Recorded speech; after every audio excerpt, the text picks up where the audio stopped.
बिस्मिल्लाहिर्रहमानिर्रहीम। आज मैं आपके सामने बहुत ही अच्छी और आसान रेसिपी लेकर आई हूँ, चिकन टिक्का सालन। इसके लिए मैंने 3 चीज़ें ली हैं। आधा किलो मैंने इसमें दही लिया है, 1 साशे जो कि मैंने चिकन टिक्का का लिया है मसाले का, और साथ में आधा किलो चिकन ली है मैंने इसमें।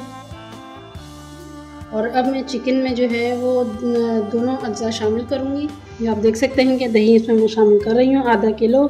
और अब मैं इसमें ये मसाला जो कि मैंने लिया है वो इसमें ऐड कर दूँगी, और ये इसमें मैं मसाला शामिल कर रही हूँ। इसको हमने अच्छी तरह से मिक्स करना है और 2 से 3 घंटे के लिए हम इसको रख देंगे। ये तकरीबन हमारा जो है मिक्स हो चुका है चिकन में मसाला और दही, और अब मैं इसे रख दूँगी 2 से 3 घंटे के लिए।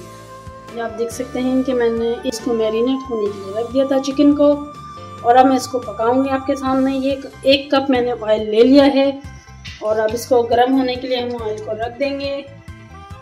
1 कप मैंने ऑयल लिया है इसके लिए।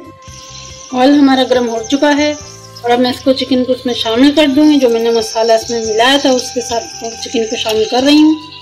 और बीच से आप देख सकते हैं कि हमारी चिकन जो है अब पकना शुरू हो चुकी है। तकरीबन आधे घंटे के लिए मैं इसको पकाऊंगी। ये आप देख सकते हैं कि चिकन हमारी बहुत अच्छे तरीके से पक रही है, और इसको हम मज़ीद 15 से 20 मिनट पकाएंगे इसको, चिकन को दरमियानी आंच पे।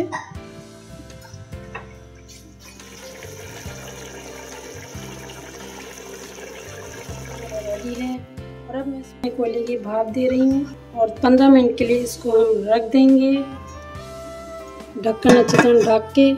अगर मेरी रेसिपी आपको अच्छी लगे तो मुझे लाइक और सब्सक्राइब ज़रूर कीजिएगा, और बताइएगा कमेंट में आपको कैसी लगी।